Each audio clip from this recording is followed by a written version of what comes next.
Thank you.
दया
चिंताना विठोबाची कुळी कन्या पुत्र होती सात्विक तयाचा रेख वाटी देवा तुका म्हणे मज घडू त्यांची सेवा करे माझ्या दैवा पार नाही कुळी कन्या पुत्र होती जे सात्विक तयाचा रेख वाटी देवा ब्रह्मानंदं परम सुखदं केवलं ज्ञानमूर्तिं रामं लक्ष्मण पूर्वजं रघुवरं सीतापतिं सुंदरं काकुत्स्थं करुणार्णवं गुणनिधिं विप्रप्रियं धार्मिकं राजेन्द्रं सत्यसन्धं दशरथतनयं श्यामलं शान्तमूर्तिं वंदे लोकाभिरामं रघुकुल तिलकं राघवं रावणारी जयांचे केल्या स्मरण होय सकल विद्यांचे अधिकरण तेची वंदू श्री चरण श्री गुरूंचे ते नमस्कारोनी आता विठ्ठल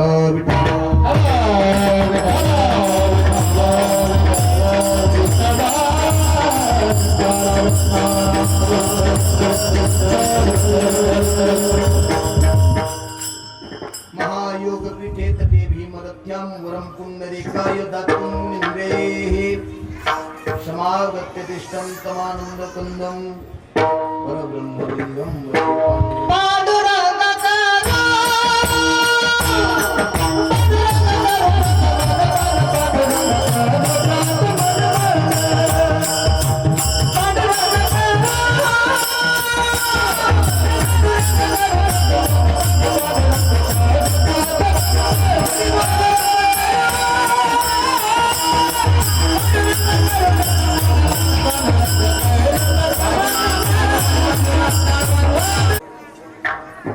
याचा हरेक वाटे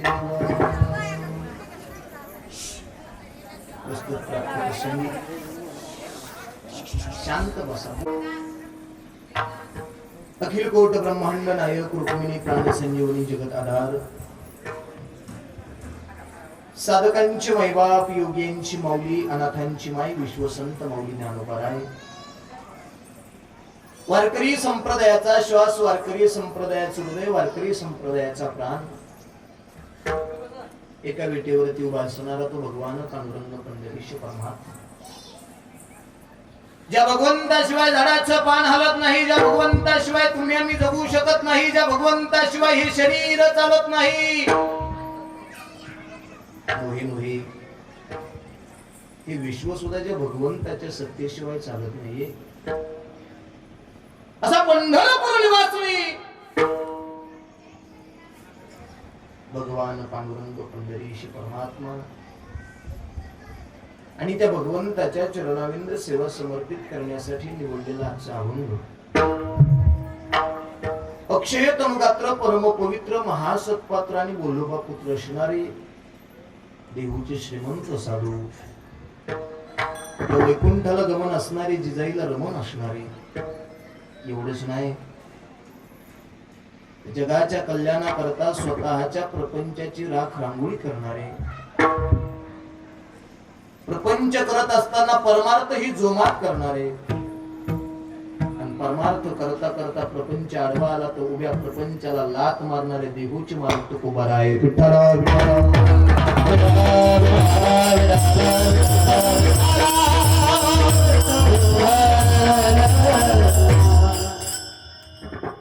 आजच्या अभंगामध्ये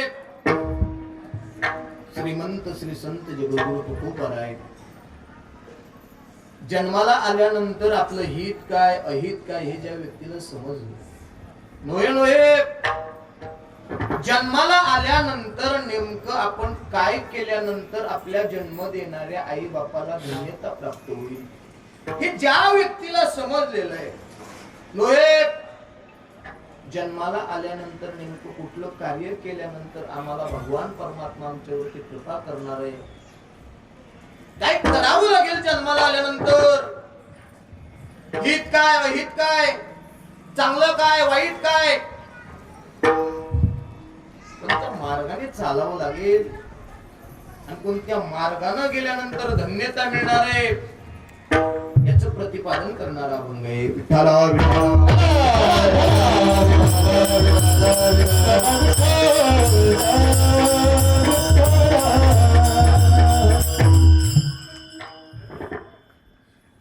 अभंगाला सुरुवात करण्यापूर्वी अल्पसा परिहार द्यायचा म्हणजे तो असा, किम निमित्ताने आजचे हे हरी कीर्तन आहे, कशा करता आजचे हे हरी कीर्तन आहे, हे सगळं तुम्हाला ज्ञात आहे माहित. कैलासवासी स्वर्गीय परमश्रद्धेय बाळू रामचंद्र व्यवहारी आदरणीय या बाबांचं वर्ष श्राद्ध नोहे एका कुटुंबाच्या आधाराचं वर्ष श्राद्ध, घरातल्या एका बापाचं वर्ष श्राद्ध आहे आणि बापाच्या वर्ष श्राद्धाच्या निमित्तानं मुलाने केलेलं कीर्तनाचं आयोजन आहे. विठ्ठला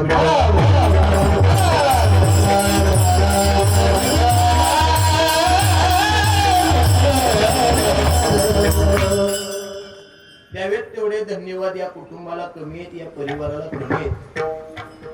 चिरंजीव विलास भाऊंना द्यावेत तेवढे धन्यवाद कमी आहेत की आपल्या बापाच्या ऋणातून उत्तीर्ण होण्याकरता केलेला प्रयत्न म्हणजे त्यांचे हे वर्ष श्राद्ध.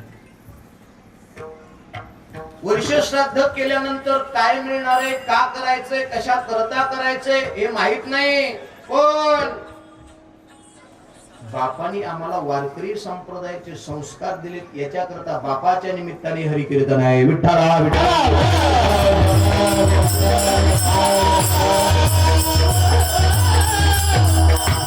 माहित नाही वर्ष श्राद्ध केल्यानंतर काय फळ मिळणार आहे, का करायचंय वर्ष श्राद्ध, कशा करता करायचंय, करत आले मागचे गेलेल्यांचं केलंय म्हणून करायचंय.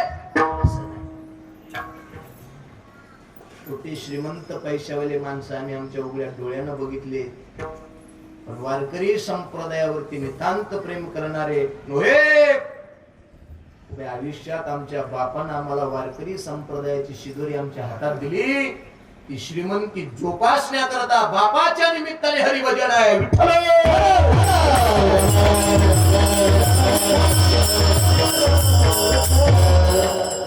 म्हणून आमच्या विलास भाऊंना द्यावेत तेवढे धन्यवाद कमी आहेत.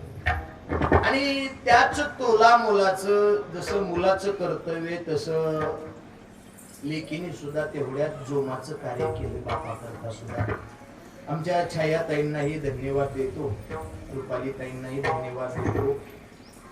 आणि विशेष बापाचं कार्य चांगलं असल्यामुळं दोन्ही लेकी आनंदाने स्वतःच्या घरी नांदायला तयार आहेत. नोहे दोन्ही सुखात आहे. नोहे दोन्हींनाही वारकरी संप्रदायाची आवड आहे, हे आम्ही अनुभवलंय.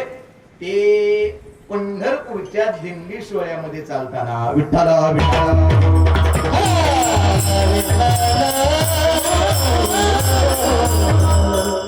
आणि सगळ्यात महत्वाची बाब म्हणजे अशी आहे, मुलगा करेल यात नवल नाही शत्रुघ्न महाराज, लेखी करतील याच्यात बी नवल नाही, पण दुसऱ्याची पोर आपल्या घरात आल्यानंतर ती करेल का नाही गॅरंटी नसते. पण या घराची सून अशी आहे जे स्वतःच्या बापावरती प्रेम केलं तेच प्रेम स्वतःच्या सासऱ्यावरती केलं. त्या ताईंनाही धन्यवाद देतो.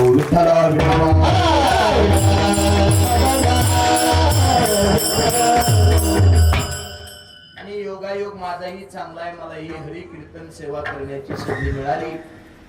महाराष्ट्रातील एक नामवंत मृदंगाचार्य आहेत, माझे मित्र आहेत आणि आम्ही दिंडीमध्ये सोबत चालतो. ताई त्या दिंडीमध्ये चालत असतात.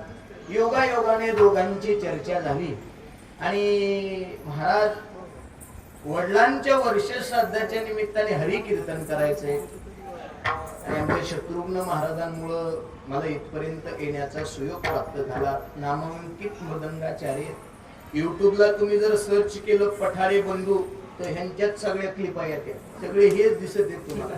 म्हणून महाराष्ट्रामध्ये नावाजलेलं नाव आहे की भरत अण्णा पठाडे यांचे बंधू ते छोटे आमचे शत्रुघ्न महाराज पठाडे. तुम्हालाही धन्यवाद देतो.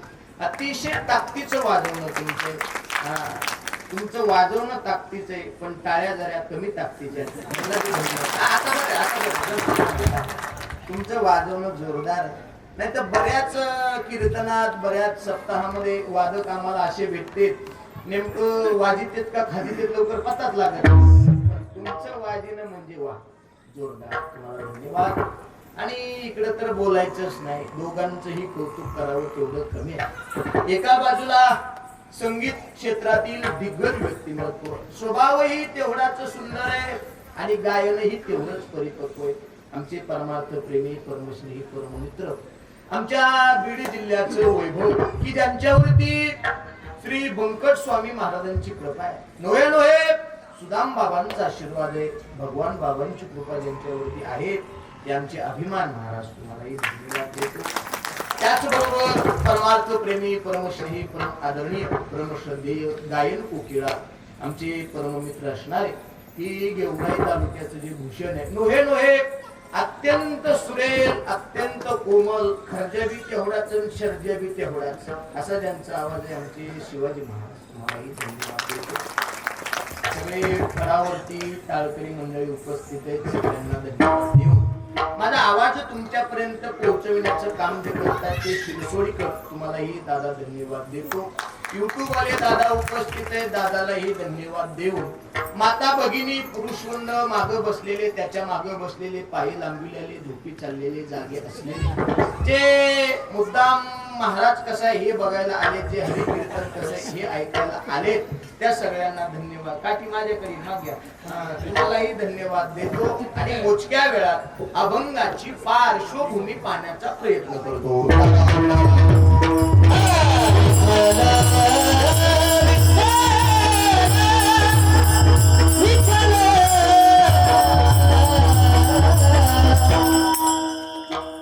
देहूच्या मालकाचा म्हणजे श्रीमंत श्री जगद्गुरु तुकोबरा यांचा भक्त आहे. आजच्या अभंगामध्ये देहूचे मालक श्रीमंत श्री संत जगद्गुरु तुकोबरा आहे. जन्माला आल्यानंतर आपलं हित ज्या व्यक्तीला समजलेलं आहे त्या व्यक्तीच्या आई बापाला धन्यता देतात. आई बापाला कसं काय? आई बाप हे मुलांना संस्काराची शिदोरी देत असतात. ज्याच्या ज्याच्याकडे आई बापाने दिलेली संस्काराची श्रीमंती आहे, ज्याच्याकडे वारकरी संप्रदायाची शिदोरी लपलेली आहे, या कुटुंबात जन्माला आलेला व्यक्ती नुसता कुटुंबातल्या लोकांना आनंद होईल यात नवल नाही, विश्व चालवणाऱ्या मालकाला सुद्धा आनंद झाल्याशिवाय राहणार नाही. विठ्ठला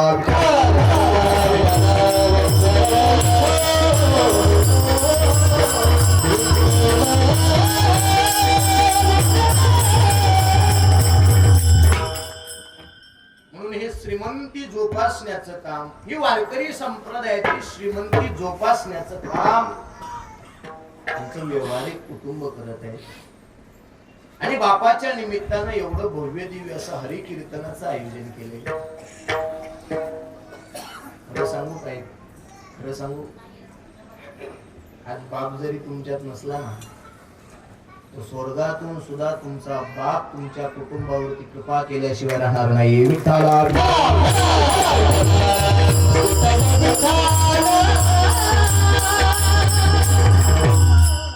म्हणत असेल. आणि मी गेल्यानंतर सुद्धा माझ्या आठवणीला उजाळा देण्याकरता वारकरी संप्रदायाची परंपरा जोपासण्याचं काम माझा मुलगा करतोय. मी घालून दिलेले संस्कार जोपासण्याचं कार्य त्याच्याकडे लपलेलं आहे. समाजापर्यंत पोहोचवण्याचं काम तो करतोय. म्हणून तर मी म्हणत नाही, देहूच्या मालकाचं प्रमाण आहे. म्हणले बाप स्वर्गात जरी गेला तरी आपल्या पोरांवरती आशीर्वाद दिल्याशिवाय राहत नाहीत. म्हणून तर देहूच्या मालक म्हणतात ना, तुका म्हणे पितर आशीर्वाद देती, कल्याण इच्छिते त्यांचे सदा. त्या कुळावरती कृपा करण्याचं काम बाप करत असतो. फार कष्टामधून संसार फुलविला, पण ज्यावेळेस आनंदाचे दिवस येतात ना महाराज, त्या दिवशी ते पाहण्याकरता ते नसतात. आज प्रत्येकाला वाटतं, प्रत्येकाला नाव आठवलं की स्वतःच त्यांचा चेहरा डोळ्यासमोर दिसतो, पण स्वतःच दिसत नाहीत ना.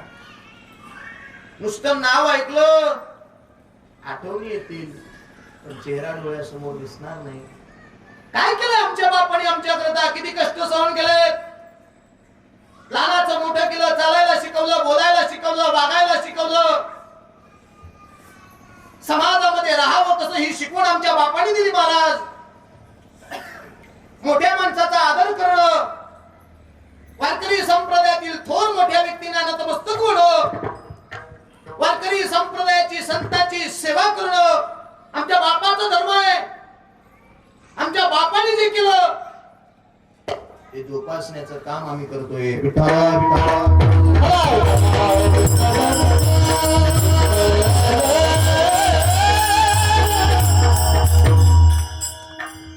म्हणून ते हरिकीर्तन, त्याच्याकरता तर ही सेवा आहे. कोणत्या न कोणत्या निमित्ताने बापाला आठवण्याचा प्रयत्न. 1 वर्ष झालं आता जाऊन, आता परत येणार नाही. आता फक्त आठवणी येते. कुणाचंही असू द्या, त्यांचा असू द्या, आपला असू द्या, कुणाचाही बाप या जगातला गेला ना परत येत नाही. फक्त बापाने आमच्यावरती केलेले उपकार आम्हाला आठवतात. किती आमच्या बापाने आमच्याकरता कष्ट केले, यांचं तर वर्णन करावं तेवढं कमी बुवा. अपंगत्व असताना सुद्धा मुलालाही शिकवलं, मुलालाही संस्काराची शिदोरी दिली. गरीब फार वाईट असते दादा. ज्या गरिबीतून माणसं जातात ना, त्यावेळेस माणसाला कळतं गरिबीचे झटके काय असतात. पण ती बापाची शिदोरी, बापाने कष्टातून संसार फुलविला. कसंही असू द्या महाराज, आंधळा असू द्या, पांगळा असू द्या, लुळा असू द्या, खुळा असू द्या, बहिरा असू द्या, ऐका ना थोडं, कसंही असू द्या, आपला बाप जर असा घराच्या अंगणात जरी झोपलेला असला ना बाजीवरती, तर येणाऱ्या जाणाऱ्या वाईट लोकांची नजर आपल्या घरावरती पडत नसते. ते जाणारे येणारी माणसं म्हणत असतात, अरे त्याचा बाप जिवंत अजून. एखादा म्हणत असता, अरे तो बांगळा आहे, अरे तो लुळा आहे, तो बहिरा आहे, तो मुका आहे. पण दुसरा सांगत असतो, बाप पांगळा जरी असला, बाप लुळा जरी असला, बाप खुळा जरी असला, तरी पोरावरती जर संकट आलं तर देवाला सुद्धा तो घाबरत नाही. विठ्ठला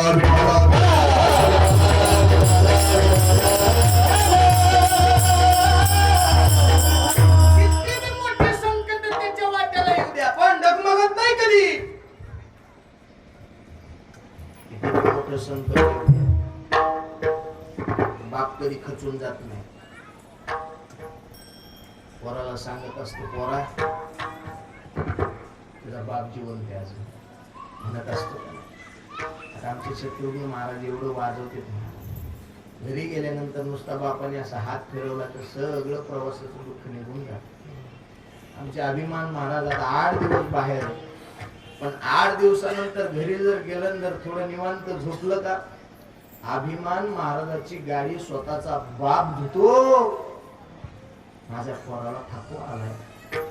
एवढं सगळं सहन करणारा, स्वतःच दुःख लपून ठेवून स्वतःच्या पोराची कीर्ती जगभर गाजवणारं व्यक्तिमत्व जर कोण असेल तर तो फक्त आपला जन्म देणारा बाप असतो. विठ्ठला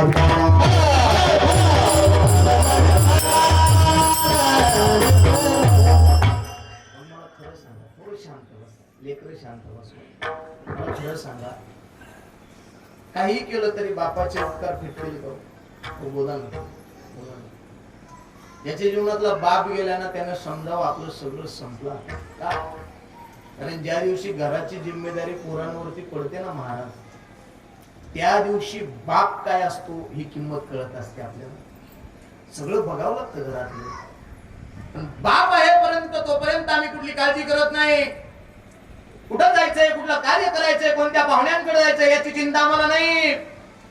त्या दिवशी बाप जातो ना, काही केलं तरी बापाचे उपकार फिटत नाही. अंगाची कातडी काढली, बापाला चपला जर घालायला दिल्या तरी बापाचे उपकार फिटणार नाहीत महाराज. म्हणून तर महाराजांचं एक प्रमाण आहे,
ऐका ना ऐका ना, आपुली कुरवंडी वाळवणी.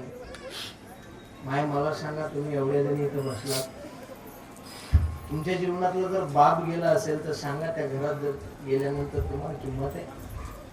जोपर्यंत बाप आहे तोपर्यंत आनंद आहे, जावं वाटतं, आनंदाने बसावं वाटतं. प्रत्येक कीर्तनकारानं आई सांगितली, प्रत्येक कीर्तनकारानं माय रंगून सांगितली, पण बाप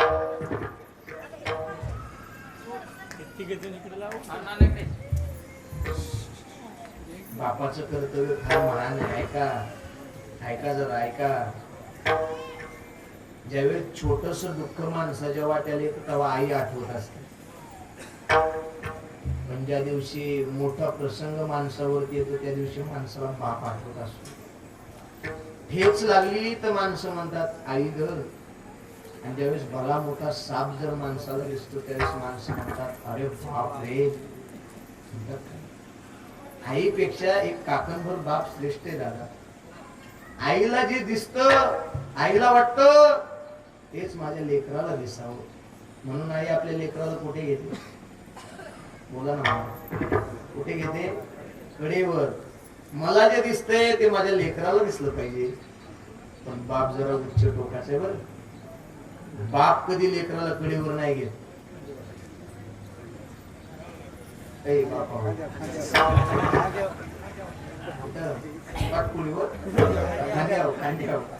खांद्यावर घेतो आणि बाप म्हणत असतो मला जे दिसते ते माझ्या लेकराला तर दिसलंच पाहिजे, पण जिथं माझी बी नजर जात नाही तिथं माझ्या लेकराची नजर जावी हे ठरवणारा फक्त आपला बाप असतो.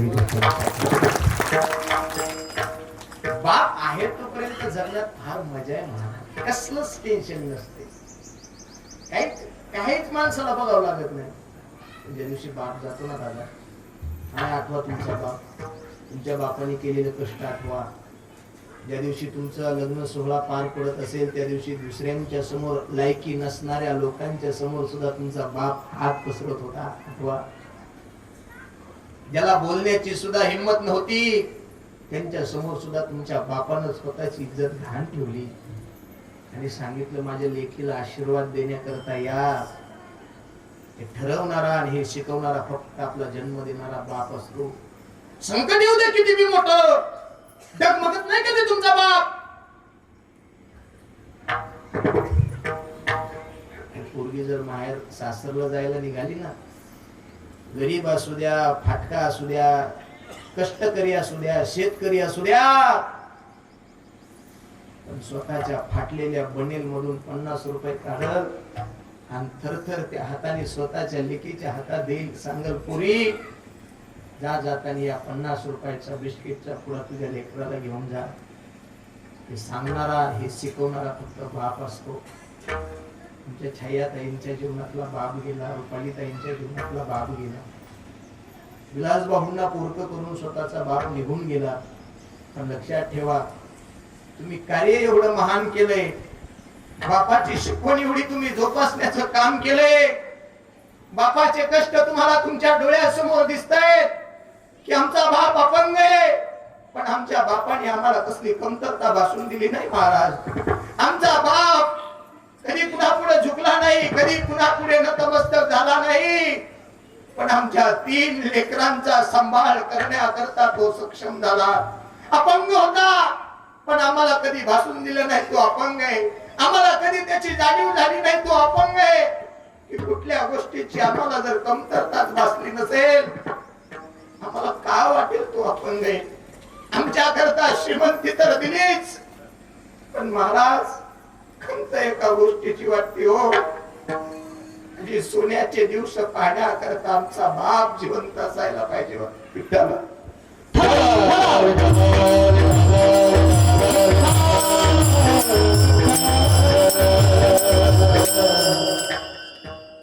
गेल्यानंतर काही करता येत नाही महाराज, पण एक प्रमाण तुम्हाला देऊन जातो. तुम्ही पंढरीची वारी नाही केली तरी चालेल, तुम्ही ज्ञानोबाच्या समाधीचं दर्शन नाही घेतलं तरी चालेल, देहूला नाही गेला तरी चालेल, जन्म देणाऱ्या आई बापाची तुम्ही सेवा केली, पंढरपुरातला मालक तुमच्या दारात आल्याशिवाय राहणार नाही. विठ्ठल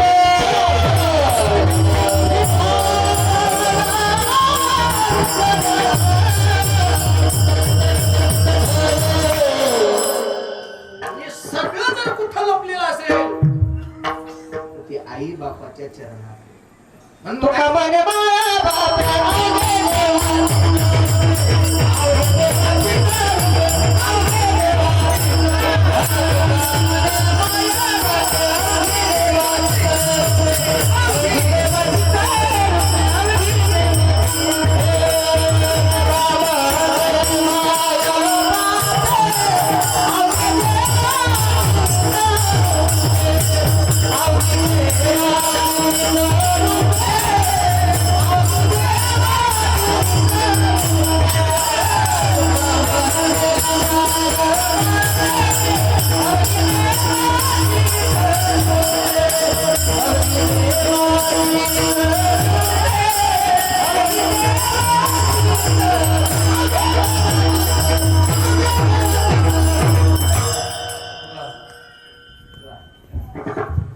टाळ्या माझ्या पुण्यतिथीला वाजवा.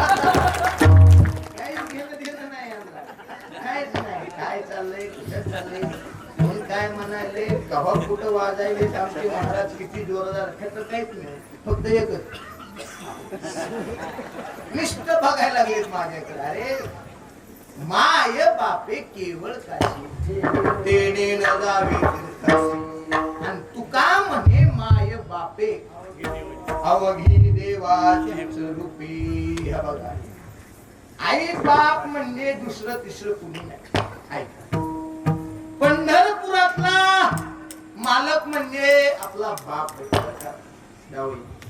पंढरपुरातला मालक म्हणजे आपला बाप आहे आणि पंढरपुरातली रखुमाई म्हणजे आमची माय. मी ह्याला तुम्हाला प्रमाण देईन. मला पांचट गप्पा जास्त सांगता येत नाही. मी प्रमाण देईन. ज्ञानोबारायांच्या भाषेत सांगायचं झालं तर ज्ञानोबाराय म्हटले सकळ तीर्थाची दिले जेला माता पितरे तया सेवेसी कीरश दिले लोन दिले. आई बाप म्हणजे काय सामान्य अजिबात.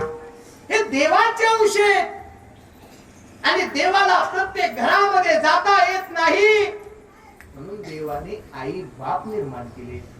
ऐका ऐका, आता याला एक सुभाषित देतो तुम्हाला महाराज. ऐका, अभिमान महाराज, याला एक सुभाषित देतो. मातरम पितरम चैव साक्षात प्रत्यक्ष देवताम मत्वा ग्रही निषेवेत सदा सर्व प्रयत्नतः. ऐका, आई म्हणजे रखुमाई आणि बाप म्हणजे विठ्ठल आहे. कसं काय? मातरम पितरम चैव साक्षात प्रत्यक्ष देवताम मत्वा ग्रही निषेवेत सदा सर्व प्रयत्नतः. देवाची सेवा नाही केली तरी चालते म्हणजे, पण ज्यानं ज्यानं आई बापाची सेवा केली. पुंडलिक रायानं काय केलं? आई बापाची सेवा. हो, काय केलं पुंडलिक रायानं? मान हलवलं, कुणाला लागलं तर काय मला असं असं करायला लागले तर गाता पाठ आहे का तुमचा? काय काय केलं पुंडलिक रायानं? आई बापाची सेवा केली. परिणाम पुंडलिक रायानं वीट फेकली. 28 युग होऊन गेले तरी सुद्धा पंढरपुरातल्या मालकाला त्या विटेवरून हलता येईना. आई बापाच्या सेवेची ताकद आहे, सामान्य नाही. ज्यानं ज्यानं केली त्याच्यावरती कृपा देवाने केली. नाही म्हटली कुठल्या देवाचं दर्शन घेतलं तरी चालतंय, नाही कुठली वारी केली तरी बी चालतंय, पण आई बापाची सेवा कर. पंढरपुरातला मालक तुझ्या घरी पाणी भरायला आल्याशिवाय राहणार नाही. विठ्ठल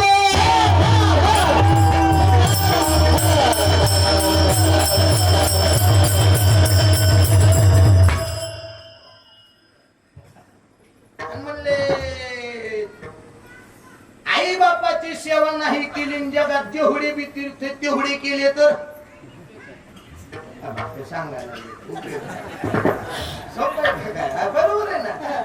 जेवढे बी तीर्थ तेवढे केले आणि आई बापाची सेवा केली नाही इतकं बी पुण्य भेटत नाही. एक जण म्हणला, महाराज काशी प्रयागराज केदारनाथ बद्रीनाथ हे सगळं चार धाम सप्तपुऱ्या सगळं केलं म्हणलं, आता काहीच करायचं राहिलं नाही.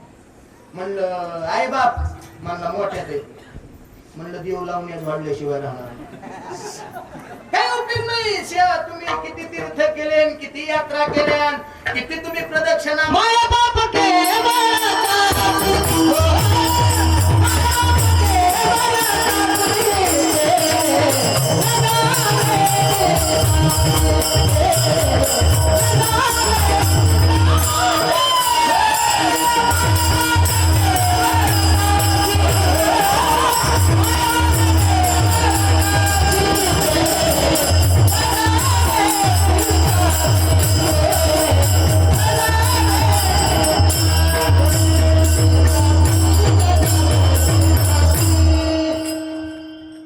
माय बापे केवळ काशी आणि ते नेणं गावी तीर्थास.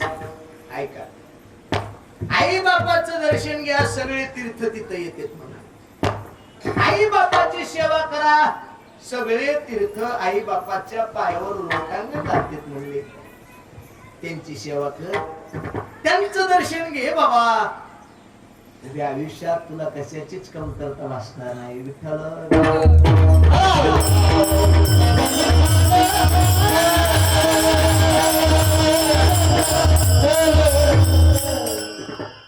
हे जेवढं मी चाललेलं असते हे फक्त आई बापाच्या आशीर्वादाने चाललेलं असते. आपण सरळ म्हणतो कसं काय चाललंय, माणसं म्हणतात आई बापाच्या आशीर्वादाने बरे बाबा. आई बाप कधी लेकरावरती पोपत नसते बरं का. ह्यो लेकराचा गैरसमज असतो, त्याला असं करते, मला लांब करते, हे गैरसमज असतो.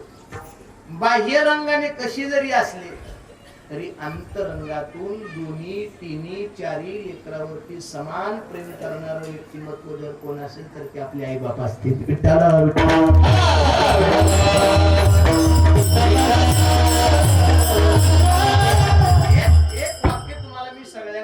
तुम्हाला जाता जाता एक सांगेन, आपला चेहरा बघितल्या, आपलं सौंदर्य बघितल्यानंतर, आपली प्रॉपर्टी बघितल्यानंतर, नोहे आपला बाह्य रंग बघितल्यानंतर, आपलं वागणं, आपलं बोलणं, आपलं चालणं, आपलं राहणीमान, आपलं ऐश्वर्य बघितल्यानंतर अख्खं जग आपल्यावरती प्रेम करेल. पण आपला चेहरा बघितला नाही, आपण कसे वागतो याचंही ज्ञान नाही, आपण कोणतं काम करणार आहेत हेही माहित नाही, आपलं तोंड बघितलं नाही, आपण कसे असो हेही माहित नाही. पण तरी सुद्धा पोटामध्ये 9 महिने 9 दिवस जी आपल्या स्वतःच्या जीवापेक्षाही जास्त त्याच्यावर जेव्हा परसबा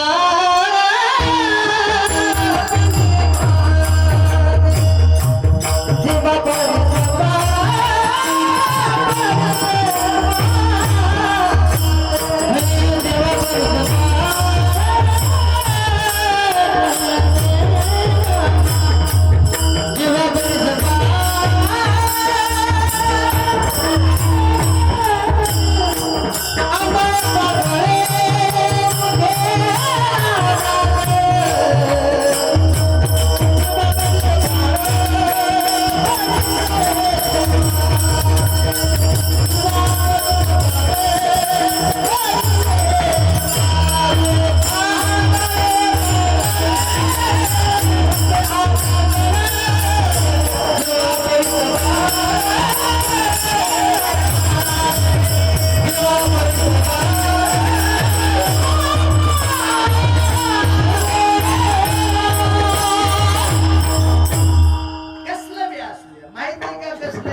आपल्या जीवापेक्षा जास्त ज्याच्यावरती प्रेम करते. आपलं तोंड बघितलेलं नसते तरी सुद्धा आपल्या जीवापेक्षा जास्त प्रेम करते ती आपली आई असते. आईची बापाची उपमा जगात दुसरं कोणाला देता येत नाही. पण जर त्या आई बापाच्या पोटी जर चांगलं रत्न जन्माला आलं, हरी भक्ती करणारं रत्न जर जन्माला येत असेल, गीतेचं भागवताचं श्रवण, पंढरीची वारी असेल, ज्ञानोबारायांचा सोहळा असेल, तुकोबारायांची भीत असेल, नाथांची षष्ठी असेल,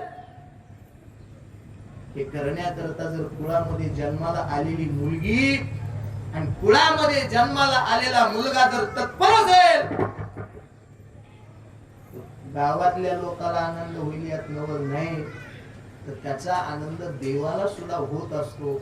आणि असं पोरगण अशी पोरगी जर जन्माला आली तर महाराजांनी 2 ठिकाणी आई बापाला धन्यता दिलेली आहे बघा.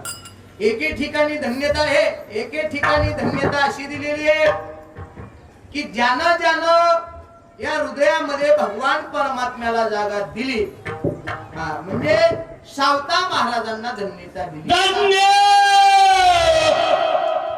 त्याची माता, धन्य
एका बॉल मध्ये 6 रन काढले होते. डायरेक्ट 6 आणि जिंकून टाकली मॅच. तुम्ही कशी पळत पळत पडलात पण जिंकली मॅच. धन्य त्याची माता, धन्य त्याचा पिता. कुणाचा? साठविला दाता त्रैलोक्याचा. एके ठिकाणी धन्यता दिली आणि दुसरी धन्यता अशी दिली की ज्या व्यक्तीला स्वतःच हित समजलेलं आहे. हित म्हणजे काय बोलेल का, हाही प्रश्नच आहे ना आपल्या वाट्याला. माझा वेळ संपत आलेला आहे, पण जरा तुम्ही जर शांत ऐकत असताल तर सांगतो ऐका. हित म्हणजे नेमकं काय? दुसऱ्याच्या कार्य करणं म्हणजे हित आहे का? दुसऱ्याला कमी समजणं म्हणजे हित आहे का? दुसऱ्याची निंदा करणं म्हणजे हित आहे का? दुसऱ्याला तुच्छ समजणं, दुसऱ्याचा भेद करणं, दुसऱ्याला कमी समजणं, दुसऱ्याची निंदा करणं, दुसऱ्याला कायम खालीवर शब्दामध्ये बोलणं म्हणजे हित आहे का? हो नाही नाही नाही. हित म्हणजे काय? हित ते करावे देवाचे चिंतन, करून या मन शुद्ध भावे. महाराज असं हित म्हणजे देवाचं भजन आहे. आणि ज्याने ज्याने हे भजन केलं, जो जो आपल्या हिताच्या ठिकाणी जागा राहिला, अभंगाच्या पहिल्या चरणात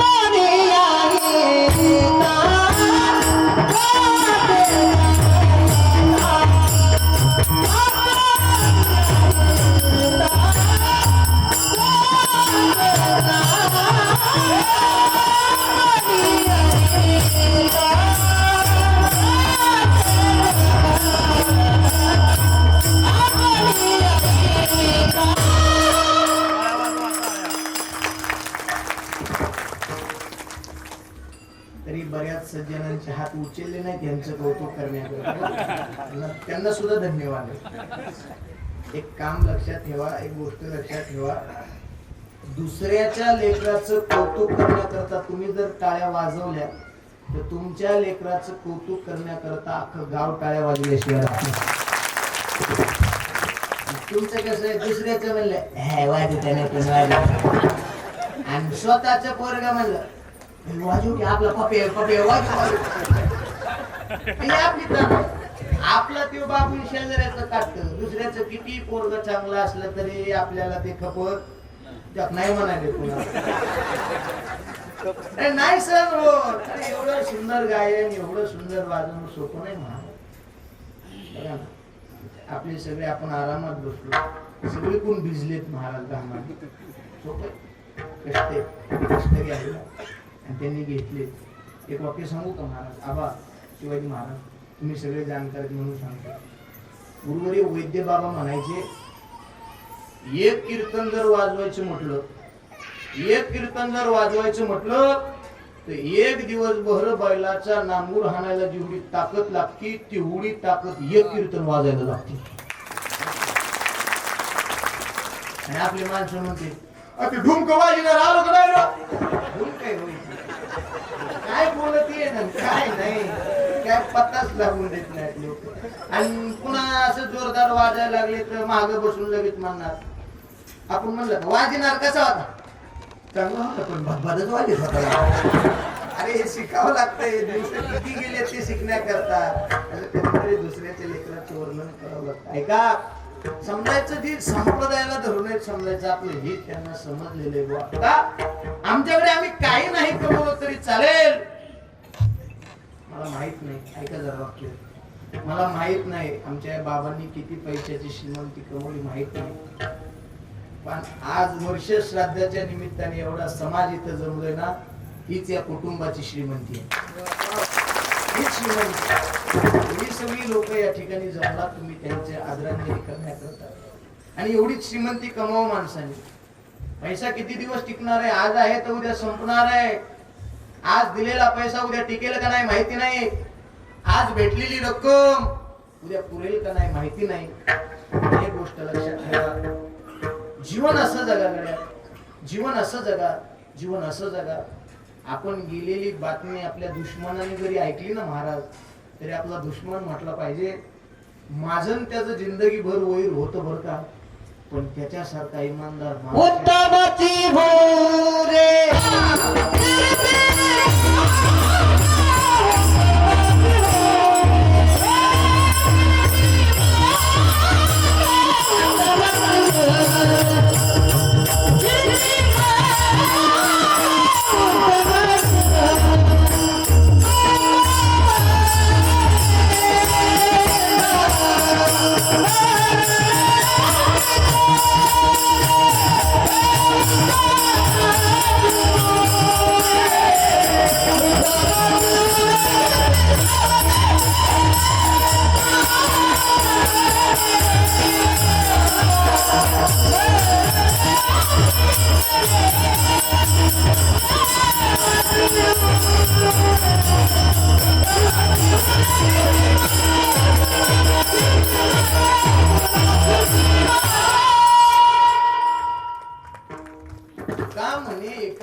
सरे उत्तमाची पुरे कीर्ती मागे. ऐका ऐका, शांत बसा. ऐका, आपण हे बघा, जायचंय तर सगळ्यांनाच, कोण इथं राहायला जायचंय करायचंय, जायचंय करायचंय, प्रत्येकाला जायचंय. आयासो जायगा राजा रंग फकीर. इथं कुणाला जावं लागलं नाही, सगळे गेले. देवाने अवतार घेतला तर देवाला अवतारकारी सुद्धा संपवावं लागलं.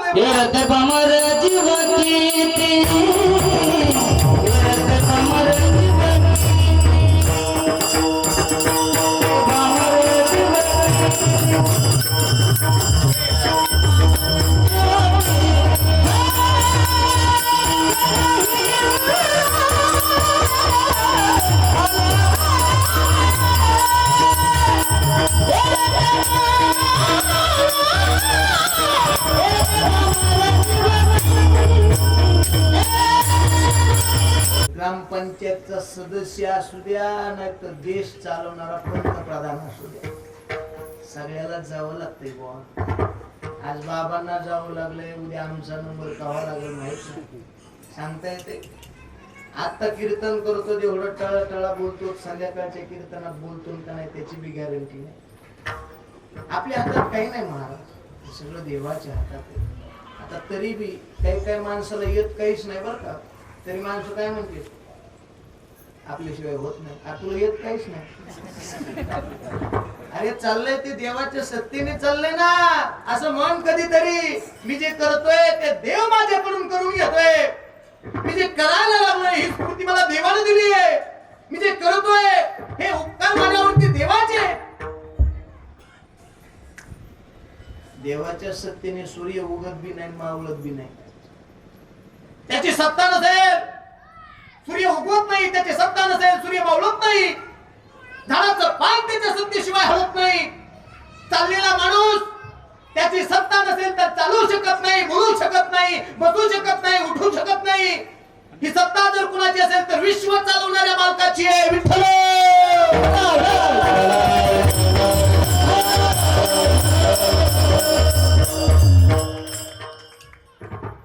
इथे मनुष्याचे काय आहे, काय आपलं इथं सांगा. म्हणून सगळ्याला हात जोडून एक विनंती आहे, कधी स्वतःच्या श्रीमंतीवर घमेंड करायचं नाही, कधी स्वतःच्या प्रॉपर्टीवरती घमेंड करायची नाही. एखादी गाडी चांगली असेल तर स्वतःच्या गाडीवरती कधी घमेंड करायची नाही. बंगला चांगला असेल तर स्वतःच्या बंगल्यावरती कधी घमेंड करायची नाही. मी लय श्रीमंत आहे, माझ्यासारखा पैशावाला या जगात दुसरा कोणी नाही, माझ्यासारखा धनवान या जगात दुसरा कोणी नाही, अशी त्या दिवशी माणसाला घमेंड होते ना, चांगल्या चांगल्याचे दिवे विजायला देव तयार असतो. ही गोष्ट लक्षात ठेवा.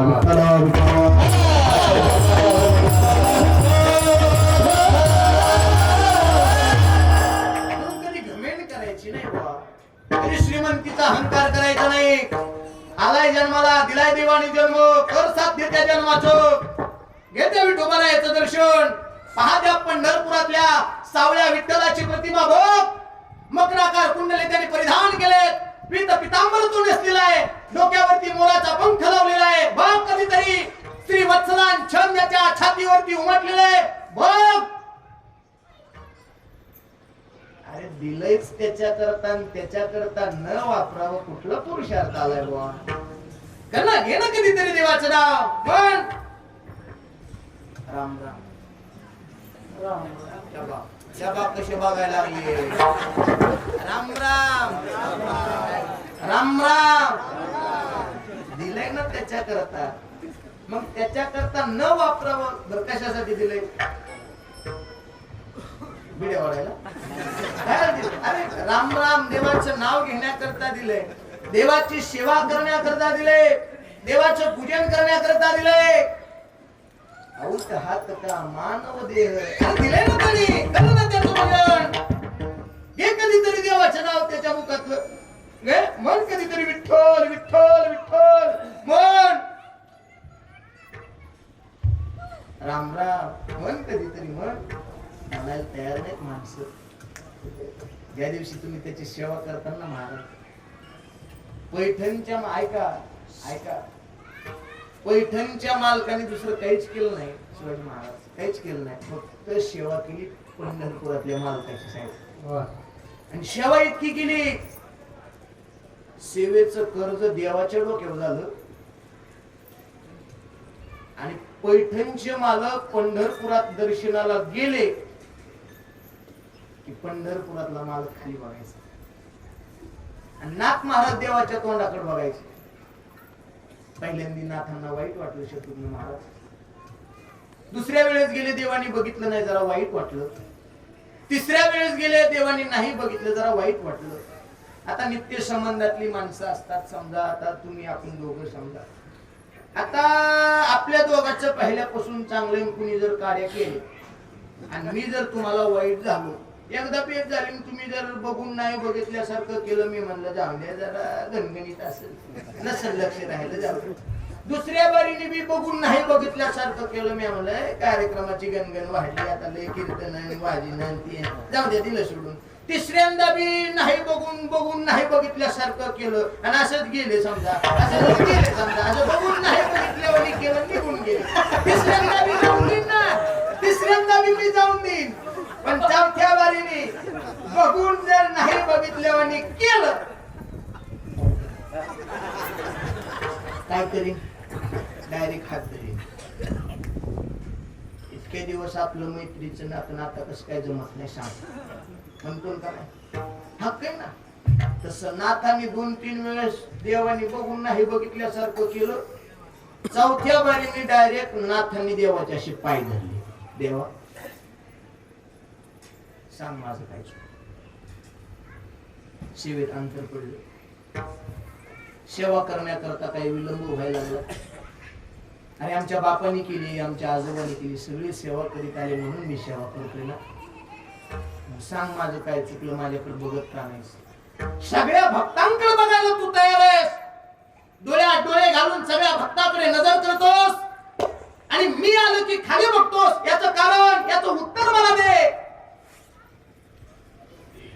पंढरपुरातल्या मालकाने सांगितलं, म्हणले आतापर्यंत तुमच्या कुळाने माझी सेवा केली, पण माझ्याकडून कशाची अपेक्षा केली नाही. सेवेचं कर्ज माझ्या डोक्यावर झालंय आणि त्या कर्जामुळं तुमच्या डोळ्यात डोळे घालून बघण्याची हिंमत माझ्यात नाही.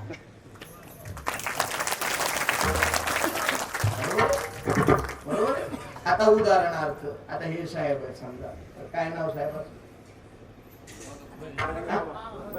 मधुकर मामा. समजा तुम्ही आता आपलं समजा तुम्ही जरा श्रीमंत, मी जरा गरीब आहे समजा थोडक्यात, आणि तुमच्याकडून पैसे मी उसने घेतले आणि सांगितलं आमच्या छायाताई मध्यस्थी, हे आमचे पाहुणे मध्यस्थी, आणि त्यांच्या सल्ल्याने पैसे तुमच्याकडून घेतले आणि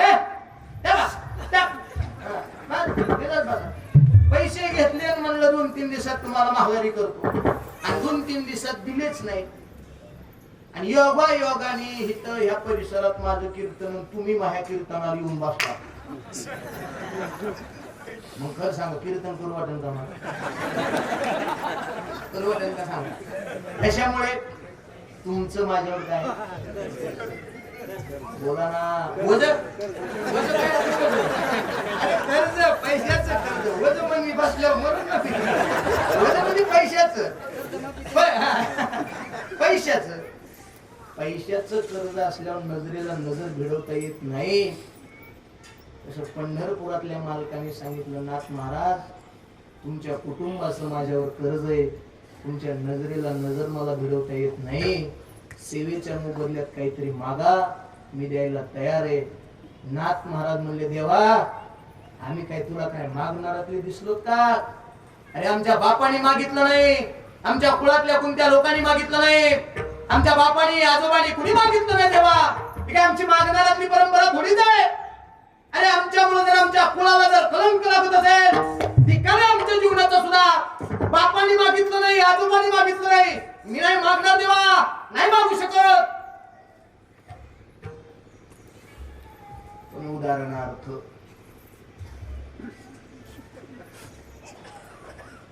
नाथांनी विचार केला, द्यायला तर देऊ लागला, द्यायला तर देऊ लागलाय, आणि जर घेतलं नाही, इकडं तर मी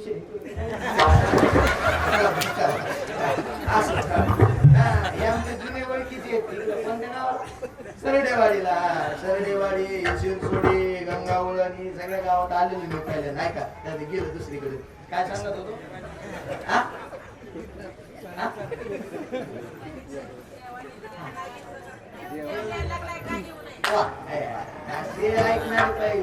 आपण विचारलं का काय चालेल? तुम्ही जेवायला आता डायरेक्ट म्हणायचं काही मेळ लागत नसतो. देव द्यायला लागलाय. नाथ महाराज म्हणले, मी जर घेतलं नाही, ऐका उदाहरणार्थ व्यवहार आहे हा, मोठा व्यक्ती द्यायला लागला आणि छोट्या व्यक्तीने जर ते घेतलं नाही शिवाजी महाराज, तर अपमान कुणाचा होत असतो? आता कीर्तन संपलं आणि एखाद्याने 1000, 1200, 1500 रुपये जर माझ्याकडे दिले, साहेबांसारख्या लोकांनी उदाहरणार्थ दिले, समजा दिले, आणि मी जर ते घेतले नाही, माय खरं सांगा अपमान कुणाचा होईल? त्यांचा होईल. मग त्यांचा अपमान न व्हावा म्हणून मी काय करणार? हे उदाहरणार्थ नव्हतं. ऐका आता असं चला, माझा जरा विनोदी स्वभाव आहे आणि माझ्या वडिलांसारखे बोलताना जरा आनंद वाटतो. ऐका आता माझा मुद्दा संपला, आता सिद्धांत ऐका. नाथांनी विचार केला, द्यायला तर मला देव लागलाय, आणि मी जर देवानी दिलेलं घेतलं नाही, अपमान कुणाचा होईल? देवाचा अपमान न व्हावा म्हणून देवाकडून काहीतरी मागितलं, पण प्रपंचाकरता नाही, कुटुंबाकरता नाही मागितलं. देवा द्यायचंय ना माझं मन तुझ्या चरणाजवळ. देवा माझे मन लागून तुझे चरणी, संसार व्यसनी करून दे. आमच्याकडून सतत तुझी सेवा होली देवा. आणि असा जर एखादा रत्न एखाद्या कुटुंबात जन्माला आला, असा एखादा हरिभक्त जर एखाद्या कुटुंबात जन्माला येत असेल, देशाची धर्माची राष्ट्राची वारकरी संप्रदायाची सेवा करणारा जर एखादा भक्त जर एखाद्या कुटुंबात जन्माला येत असेल,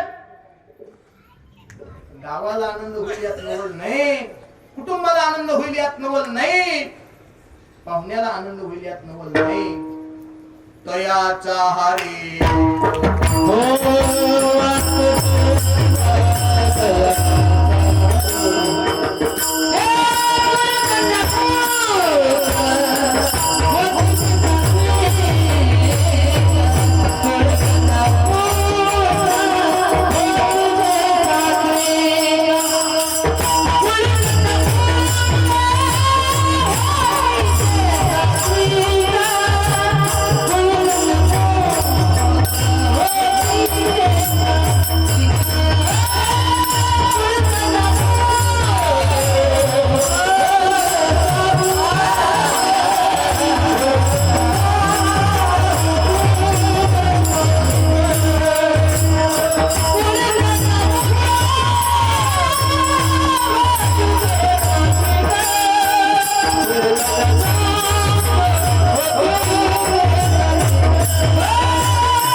हरेक वाटे देवा कुळी कन्या पुत्र होती सात्विक.